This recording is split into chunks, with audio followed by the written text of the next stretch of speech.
Your profit margins are too low, and I can see at least 3 areas for immediate cost cutting, the man in the expensive suit declared, tapping his tablet screen. Starting with employee compensation. I sat across the desk, stunned into silence as Brian Hayes, the new regional manager from Brightpaw Veterinary Partners, explained how my career of 14 years at Oakwood Animal Clinic was now worth exactly 60% of my current salary. Nothing personal, Dr. Langdon. Just business, he said with a practiced smile. We need to align your compensation with industry standards. My name is Jessica Langdon. I'm 41 years old and have dedicated my entire professional life to the animals of Lexington, Kentucky. What started as a job at a small family-owned veterinary practice straight out of vet school had grown into something I poured my heart and soul into. I was the one who'd helped the clinic grow from a 2-room operation to the trusted community fixture it had become. I understand this is a transition period, I replied calmly, though my heart was pounding. When would these changes take effect? Next pay cycle, Brian answered, already looking back at his tablet. We'll need your decision by Friday. When old Dr. Harrington decided to retire and sell the practice, we'd all been nervous. But he'd assured us that Brightpaw would maintain the clinic's values. They understand what we've built here, he'd said during the announcement dinner. Now, 3 weeks after the sale was finalized, I was facing a choice between a massive pay cut or walking away from the practice that felt like my second home, where I'd trained every vet tech, where I knew hundreds of pets by name, where clients specifically requested me for their animals' care. I appreciate your transparency, I said, standing up. I'll have my decision for you by Friday. Brian nodded without looking up. As I walked toward the door, he called after me. Oh, and Jessica? We're implementing a new scheduling system next week. The training manual is in your email. Outside his office, I paused by the reception desk where Valerie was updating patient records. She'd been our receptionist for 12 years, and her concerned expression told me she already knew. You too? I asked quietly. She nodded.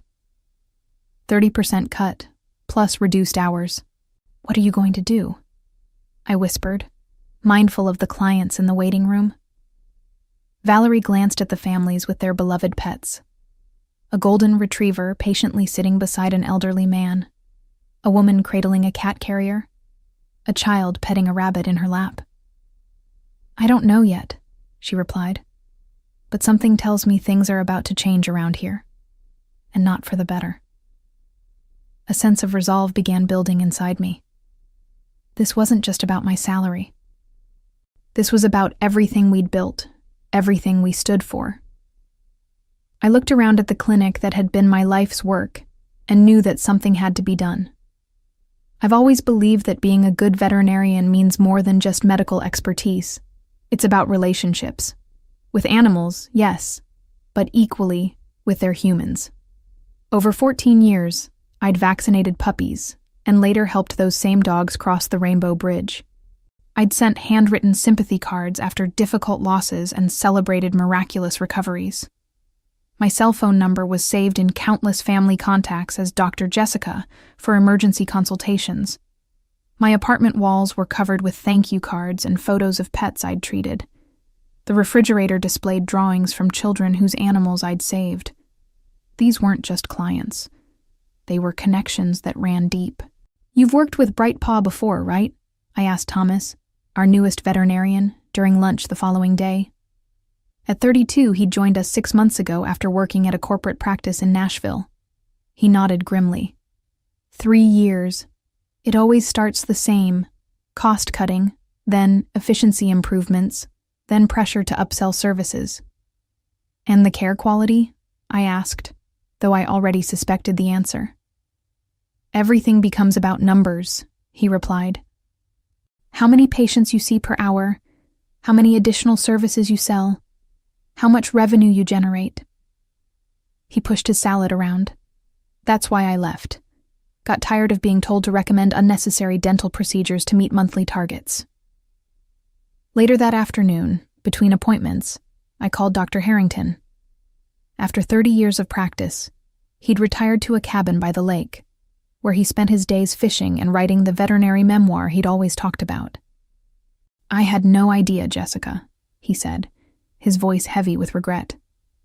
"Their representatives assured me they valued the practice's culture. I would never have sold if I'd known." "It's not your fault," I assured him.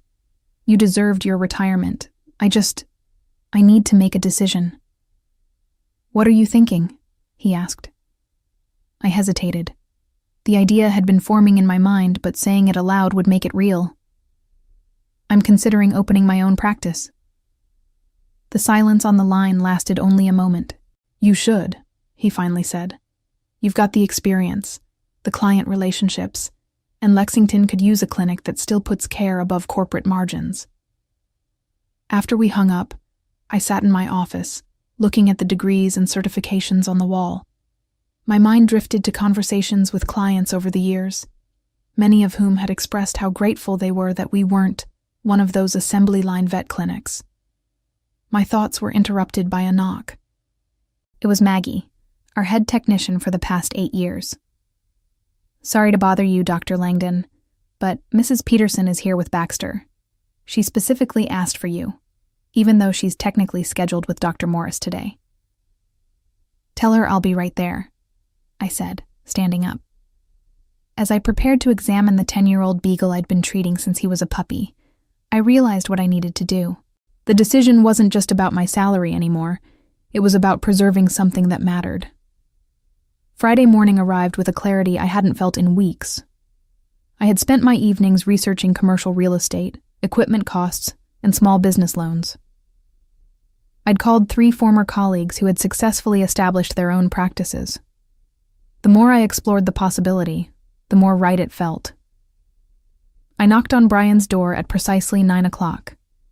"Come in," he called, his voice distracted. I entered to find him video conferencing with someone, his back half turned to the door. "I'll call you back," he told the screen before swiveling to face me. "Jessica, good. Have you made your decision?" "I have," I replied, handing him an envelope. "This is my 2 weeks' notice." His professional mask slipped for just a moment, revealing genuine surprise. "You're quitting? Over a standard market adjustment?"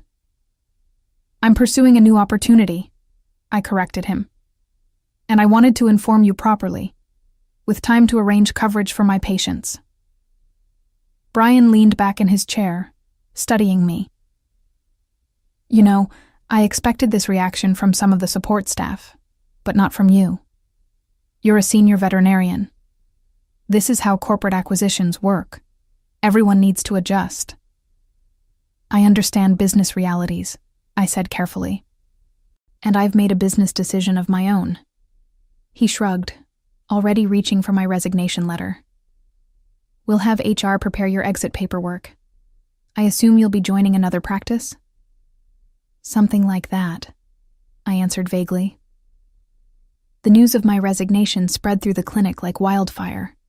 By lunchtime, Valerie, Maggie, and Thomas had all found moments to pull me aside. "Is it true?" Valerie asked, her voice barely above a whisper as we stood by the filing cabinets. "Yes," I confirmed. "My last day is 2 weeks from today." "What will you do?" she pressed. I hesitated before deciding to trust her with the truth. "I'm opening my own practice. I've been looking at a space over on Maple Avenue." Her eyes widened. "Really? That's..." She glanced around and lowered her voice further. "That's amazing, Jessica." Throughout the day, similar conversations followed. Thomas expressed interest immediately. "Keep me posted," he said meaningfully during a brief moment between patients. That evening, I sat at my kitchen table with a legal pad, making lists and plans. My phone buzzed with a text from Maggie. "Whatever you're planning, count me in." It wasn't until my 3rd cup of tea that the severity of what happened earlier hit me. As I was leaving for the day, Mrs. Davidson had stopped me in the parking lot. Her Maine Coon, Oliver, had been my patient since she adopted him 6 years ago. "I overheard one of the techs saying you're leaving," she said, genuine distress in her voice. "Is it true?" When I confirmed it, her response was immediate. "Where are you going? Because Oliver and I will follow you there."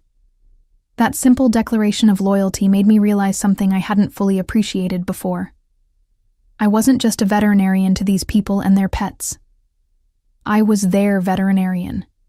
And that bond meant something Brightpaw had severely undervalued. Staring at my notes, I felt a renewed sense of purpose. This wasn't just about refusing an unfair pay cut anymore. This was about creating something better, a practice that would honor the trust these families had placed in me. The next 2 weeks were the longest of my career. I maintained absolute professionalism, treating each animal with the same care I always had, but an undercurrent of tension ran through every interaction with management.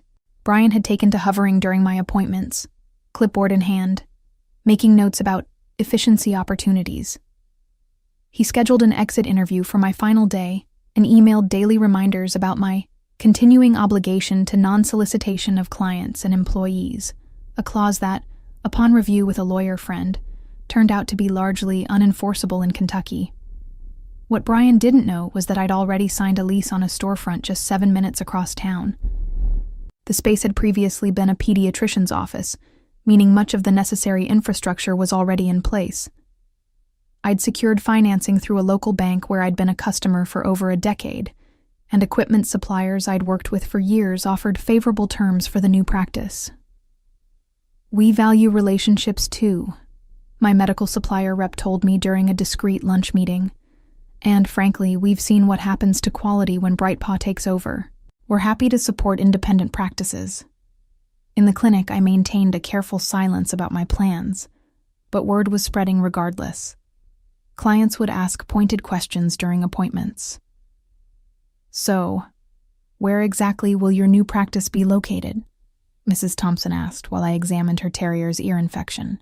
"I haven't finalized anything yet," I replied carefully, aware of the microphone on the computer system that had been installed the previous week as part of Brightpaw's quality assurance program. She lowered her voice. "Well, when you do, please let me know. Max won't see anyone else." These conversations happened daily, and each one strengthened my resolve. I wasn't just making a career move. I was preserving a standard of care that mattered to the community. On Wednesday of my final week, Brian called me into his office again. His demeanor had changed, the corporate confidence replaced by barely concealed irritation. "Several clients have been asking about your future plans," he said without preamble. "I need to remind you of your contractual obligations." "I'm aware of my obligations," I replied calmly. "And I've been clear with everyone that I don't have concrete plans to announce." He tapped his pen against the desk. "We've invested considerably in acquiring this practice, Dr. Langdon. Brightpaw won't look kindly on any attempts to undermine that investment." "I understand," I said. "Is there anything else?" He studied me for a moment. "We're prepared to reconsider your compensation package. Perhaps we were too aggressive with the initial adjustment." The offer caught me off guard. It was the first sign that perhaps Brightpaw was recognizing their miscalculation. But it was too late. The lease was signed, equipment ordered, and my vision for Riverbank Animal Hospital was already taking shape. "I appreciate that, Brian, but my decision is made." Later that afternoon, Valerie slipped a folded note onto my desk. Inside was a list of 20 client names with a simple message. "These people called today specifically asking about you." At the bottom, she'd added, "When you're ready to hire a receptionist, call me first." That evening, I met Thomas and Maggie at a coffee shop several miles from the clinic, far enough to avoid running into anyone from Brightpaw. Over lattes, I finally shared my plans in detail. "I've secured a location on Riverbank Drive," I told them. "It'll be called Riverbank Animal Hospital, opening in about 6 weeks if everything goes according to schedule." 6 weeks, Maggie repeated, her expression thoughtful. "My reduction in hours takes effect in 3. Interesting timing." Thomas leaned forward. "What's your staffing plan?" I need a veterinarian who shares my philosophy of care, I said, meeting his gaze directly, and an experienced lead technician. Their smiles told me everything I needed to know. By the time we left the coffee shop, my new practice had unofficially gained its first team members. The pieces were falling into place, but I had no idea that Brightpaw was about to force my hand in a way I never anticipated. My second-to-last day at Oakwood began with an unwelcome surprise. Posted on the break room bulletin board was a new fee schedule, effective immediately, with price increases averaging 30% across all services. Basic vaccinations that had cost $45 were now $65. Dental cleanings jumped from $300 to $425. More disturbing were the new care packages, highlighted in bold, bundled services that included tests rarely needed for healthy animals. The comprehensive wellness package included 3 separate screens that most pets simply didn't require at routine visits. "They're not even trying to hide it anymore," whispered Jenna, a young vet tech who had joined us just before the acquisition. "Dr. Morris already told me we need to recommend the premium package to every client today." My stomach tightened. This wasn't just corporate streamlining anymore. This was exploitative. When Mrs. Whitaker brought in her elderly cat, Chairman Meow, for his arthritis check, I found myself in an impossible position. The new protocols required me to recommend a full senior panel costing nearly $500, despite having run the same tests just 2 months earlier. "Is this really necessary so soon?" Mrs. Whitaker asked, her concern evident.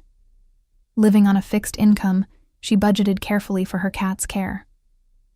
"The new owners have implemented standard protocols," I explained carefully. "But in my professional opinion, given Chairman's recent normal results, we could wait another 4 months for these particular tests." She looked relieved, but my compromise was short-lived.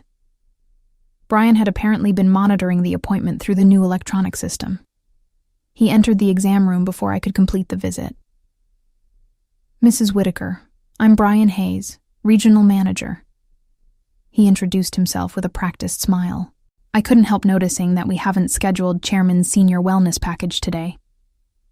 What followed was a masterclass in pressure tactics, subtle implications that skipping these tests was neglectful, mentions of catching problems early, and finally, the closing offer of a special one-time discount that still exceeded what these tests should actually cost. I watched Mrs. Whitaker's expression shift from confusion to guilt to resignation as she finally agreed, her hands gripping her purse a little tighter. After she left, Brian pulled me aside. "Dr. Langdon, when we recommend a protocol, we expect our veterinarians to support it fully. Those tests are unnecessary right now," I said, keeping my voice low but firm. "This isn't about healthcare. It's about revenue." "This is about standardized care," he countered. "Your personal attachment to clients is clouding your professional judgment." I nearly laughed at the absurdity. My personal attachment to clients is called building trust. It's why this practice has thrived for decades. He checked his watch dismissively. "Well, thankfully we only have to manage that approach for 1 more day." The rest of the day proceeded similarly, with Brian hovering around my appointments and intervening whenever I didn't push the new protocols aggressively enough. By closing time, I was emotionally exhausted. As I was updating Chairman Meow's file, I noticed something that made my blood run cold. In the notes section, an administrative entry read, "Patient transfer to Dr. Morris effective immediately. Dr. Langdon no longer primary veterinarian." A quick check of several other longtime patients revealed the same change. They were reassigning all of my patients before I'd even left. That night, I couldn't sleep. I'd planned to depart quietly, give myself time to set up my new practice, and only then let clients know of my new location. But Brightpaw's aggressive tactics and willingness to exploit client trust changed everything. At 2:00 a.m., I made a decision. I sat at my computer and drafted an email to the lawyer who'd been helping me establish my new practice. "Need to accelerate timeline," I wrote. "How soon can we open, even in limited capacity?" Her response came surprisingly quickly. "With temporary equipment rental and creative scheduling, Potentially 2 weeks. Call me in the morning. I closed my laptop, finally able to relax enough to sleep. Tomorrow would be my last day at Oakwood Animal Clinic, and it wasn't going to go the way Brian Hayes expected. My final day arrived with a sense of both ending and beginning. I'd spent the early morning hours preparing, making calls, and setting things in motion. Now, as I parked in my usual spot for the last time, I felt strangely calm.